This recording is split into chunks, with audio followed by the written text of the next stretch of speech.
Hi, my name is Mary Mengel.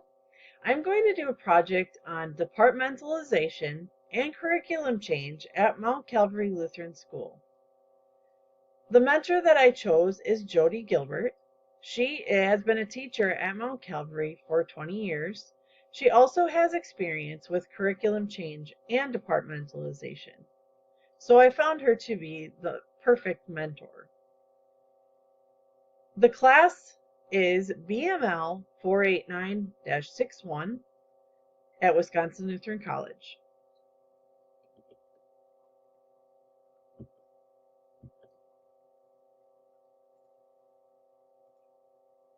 The first thing we'll talk about is the executive summary of the project. Mount Calvary is a traditional classroom with one teacher per class. It has been determined that it would be a better change for Mount Calvary and a better education to switch the 5th through 8th grade into a departmentalized system. The curriculum change at Mount Calvary is because of the lack of flow between the grades. Redoing the curriculum would also get them ready for a transition into the departmentalization when they reach the 5th grade age. Both of these together will create a better learning facility for Mount Calvary, which is our goal. For the scope, like I said, we are going to try to make a better learning scenario out of these two parts of our change. The project would not be fully implemented until fall of 2021, when the new school year would begin. There are always risks with projects, which we know. Some in this case are external with the pandemic. There are other risks involved, which we will talk about later. We hope to achieve the vision, which is to create a better learning facility for children and create a curriculum that provides a logical journey for a child all the way through grade school. This will create a better learning facility by making these two changes. By using the mission of departmentalization and changing curriculum, we will have a better way to get to our vision, which is creating a better learning facility to benefit children not only right now, but in the future. For the appropriateness, there is much value to increasing opportunities for learning. It actually is priceless because it creates better learning for future generations. There is much foundational information that has gone into this project. I'll just go over the highlights of it. What is curriculum, or what is departmentalization? Departmentalization is a method of dividing an organization into departments. So what we would like to do is have a teacher teach the subject that is most important to them, that they maybe are an expertise with. This is good for the students and for the teachers alike. This is good for the students, especially pre-adolescents. It's a healthier movement system, so children can get up and they can move between classes during the day, which creates a little more exercise. Right now, in a traditional situation, they're sitting in a desk all day other than recess or lunch. So this creates a little bit more movement for them. This also helps with behavioral issues that may come up with children.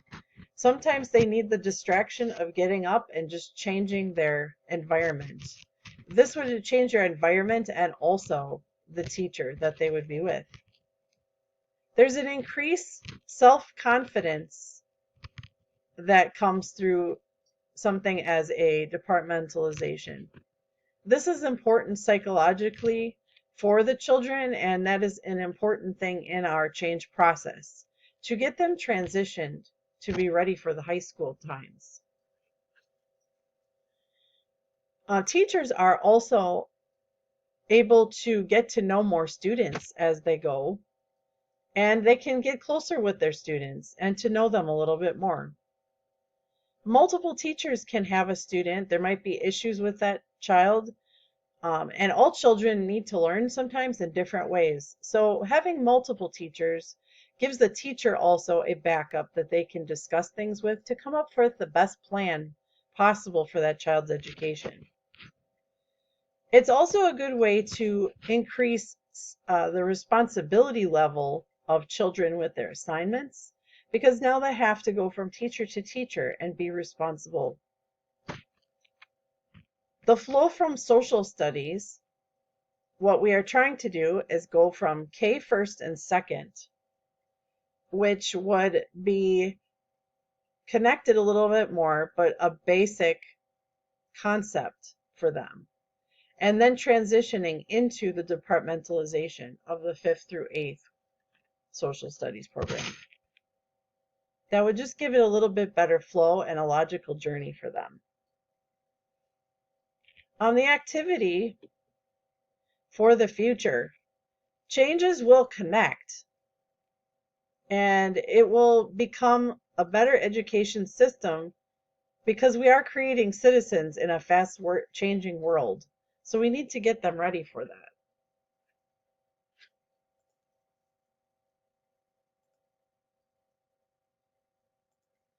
The role responsibilities that we have come up with for myself, I have done research topics and set up the project plan itself, interview the principal, the mentor, put the information together. I am helping to implement the project and also to close the project, which would happen not until probably September of 2021. Jody, my mentor, she's providing information from experience on her departmentalizing and also curriculum changes that she's had. She's there to answer any pertinent questions and to support me and help to implement the project. For the project description, I'll start with a background. Mount Calvary Lutheran School has 155 children. There's 10 teachers and 10 classrooms right now. All the teachers have different talents, but they all have individual classrooms. We have gone into much research and found valuable professional resources for this project. I would also like to read a couple professional quotes. This one is applying to departmentalization. If a teacher becomes, even in a small degree, more expert than formerly, then the teaching as a whole must improve, and it will continue to improve in proportion to the advancement made by the teacher. So what this is saying is that if a teacher is able to just improve himself, just even a little, that's going to rub off onto the children and the education that they receive. So this has been our goal during this project. The other quote I'd like to read for you so you can remember during this project is for the curriculum change in social studies. The curriculum should not become, in the pursuit of integration, a grab bag of random social studies experiences that are related marginally to a theme or project. Rather, concepts should be developed to assure coherence and meaning. So in social studies, there is a lot of chronological dates that happen, and we would like to make it flow a little bit easier so that it goes from class to class and transitions easily. That is an author unknown from 2017. The previous quote was from Kilpatrick.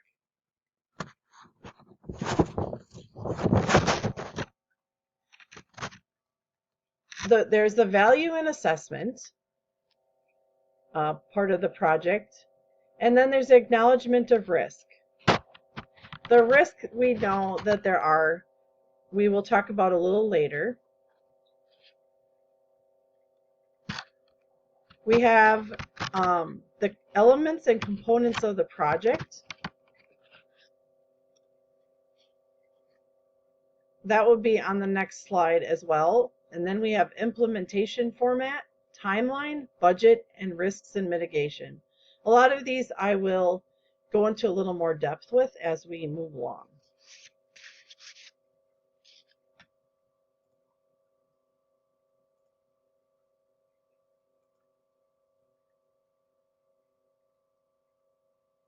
Here are the project elements as we were speaking. So we did determine the problem, and we are determining and identifying stakeholders. The main stakeholders in this project are the children, but there are also other stakeholders. There are teachers, there's administration, principal, even board members. Our school operates off of a board, an education board, that we do need to answer to as well. And also parents, they are also stakeholders as well. The project objective, as we talked about before, our main goal is to get better education facility for all children. The scope we talked about a little bit before, and the resources. Assemble team, planning assignments, create a schedule, and then open meeting. We've had a lot of meetings back and forth to discuss research, to discuss opinions.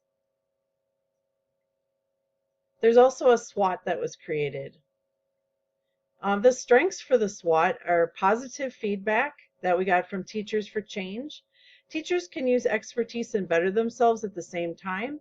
Support from the principal and clear and concise communication as a team. Those are the strengths.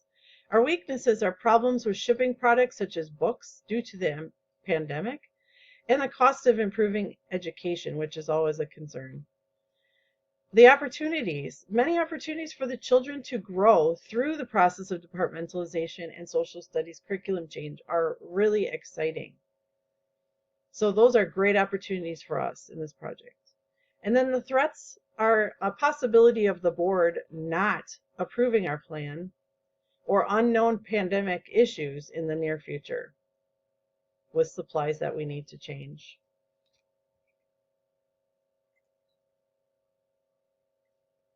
The implementation format. This is one of those things from the project description that I'm going to go into more detail. It takes teamwork of a school board and administration, teacher, parents, mentors, and myself. This is a big project to implement. There was a lot of research done and a lot of professional insight to this. We also looked at standards, looked at state requirements. So there are lots of different factors that go into like a curriculum change, different opinions on departmentalization. There's a fit. An interesting implementation is to get the right teachers fit with the right classes. So we found that during this, we were short a teacher for music class. So we do need to go to the board and we need to find one additional teacher to solve that issue. The classrooms will need to be updated once we implement this project so that a place like a science classroom can have the proper seating for their children, proper tools, whatever is needed. We'd like to upgrade that for these classrooms. Art is another one. There are some classes that cost a little more money, and then there are some like math that hardly cost anything at all. We have decided for social studies to go with the hardcore books 3rd through 8th grade. The K 1st and 2nd grade concepts of work roles, map skills, climates, comparing cultures, and getting ready for departmentalization, that's all in the K 1st and 2nd grade. And then they jump to the books, which will transition them into the high school when they do the departmentalization in 5th, 6th, 7th, and 8th. Like I said before, the board with